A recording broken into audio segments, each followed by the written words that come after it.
Fala, galera. Vamos acompanhar aí as últimas informações do Timão, que treina de olho no Bragantino. O jogo será domingo, às 19 horas. E também quem chega e quem sai do Timão. Vamos acompanhar aí as últimas atualizações do mercado da bola. Precisa, mas tem dinheiro, não tem. E aí tem que pagar o cartão no fim do mês, né, minha gente? Então, como equacionar isso tudo? E agora, para onde que o Corinthians está mirando o seu alvo, Livoca? Inclusive essa foi a minha gaveta de hoje com a situação, né? Quem Pra quem não sabe, gaveta não é onde você guarda suas meias, minha gente. Eu acho que eu já expliquei aqui em outros momentos. A gaveta é a matéria do dia seguinte que você faz no dia anterior. Então, a minha matéria de hoje, né, que abriu o dia, foi muito sobre esse contexto de quem sai, quem volta, quem fica. E o Corinthians abriu mão de alguns atletas aí nesse princípio de janela de transferências e um destaque, né, dessas saídas foi o Igor Coronado, que rescindiu ali em comum acordo com o Corinthians e tudo mais, e que acaba sendo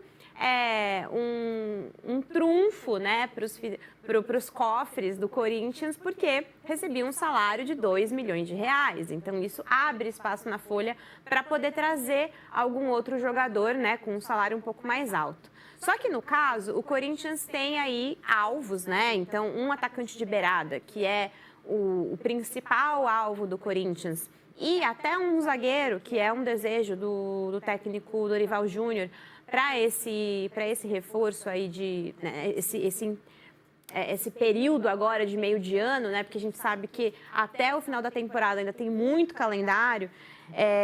Esses dois pontos são os principais e o Carlos Vinícius ele não se encaixa em nenhuma dessas duas posições, né? Então, por ser um jogador que joga mais centralizado no ataque, tem uma mobilidade um pouco menor, né? Não é um jogador tanto de velocidade. Isso acaba sendo um empecilho. Mas eu conversei ontem, inclusive, com uma pessoa da cúpula do Corinthians que falou que ele, de fato, tem aí a sua pedida, reduziu a sua pedida salarial para o Corinthians, né, numa possível negociação, mas não houve nenhum contato oficial.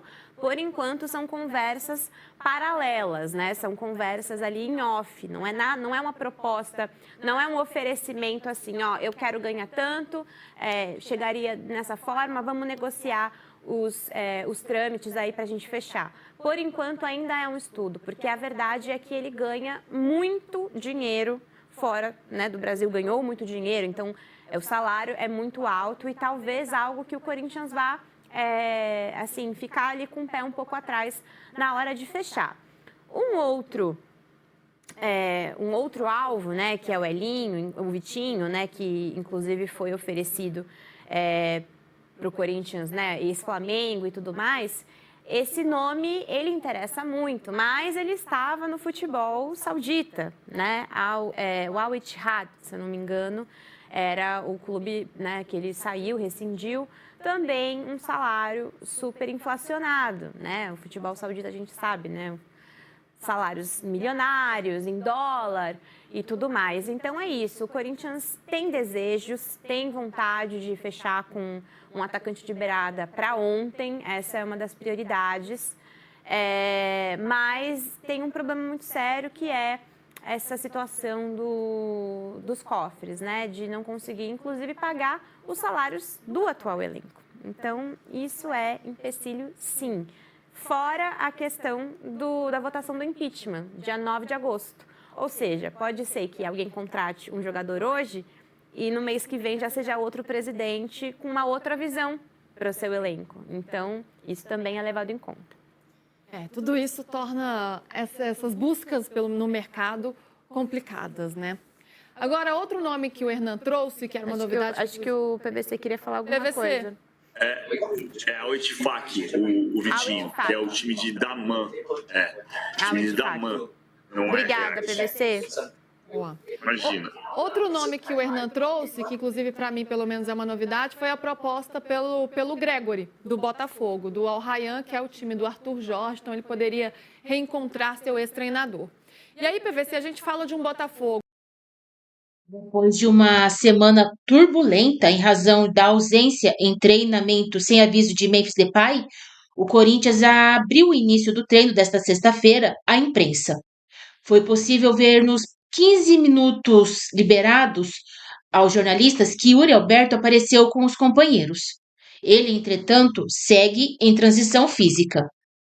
Em recuperação de uma fratura na vértebra da coluna, sofrida em 24 de maio, o atacante participou da roda de bobinho que deu início ao treino no CT Joaquim Grava. Isso já tinha acontecido em dias anteriores. Entretanto, após o aquecimento em conjunto com os demais atletas, quando os treinos tático ou técnico começam, Yuri Alberto faz trabalho separado do elenco. O Corinthians tem adotado cautela extra com a situação do atacante, devido à gravidade e à complexidade da lesão. Por isso, não estabelece publicamente uma data para o retorno dele aos gramados. Ainda sem poder contar com Yuri Alberto para a retomada do Campeonato Brasileiro contra o Red Bull Bragantino, na Neoquímica Arena, neste domingo, às 19 horas. O técnico Dorival Júnior deve escalar o ataque com Romero e Memphis. O provável time para a retomada do Brasileirão é formado por Hugo Souza, Mateuzinho, Kaká, Gustavo Henrique e Matheus Bidu, Maicon, José Martínez, André Carrijo e Rodrigo Garro, Romero e Memphis Depay. Memphis participou do treinamento pelo segundo dia consecutivo, depois de não ter aparecido no CT no treino de quarta-feira. O presidente interino do Corinthians, Osmar Stabile, acompanhou a atividade ao lado do diretor executivo de futebol, Fabinho Soldado. Eles conversaram à beira do campo. Na quinta-feira, Memphis se reapresentou, conversou com os dirigentes e mostrou incômodo com as crises financeiras e política pelas quais o Corinthians atravessa. Ele pediu desculpa ao elenco pela ausência no treino e manifestou o desejo de continuar no time.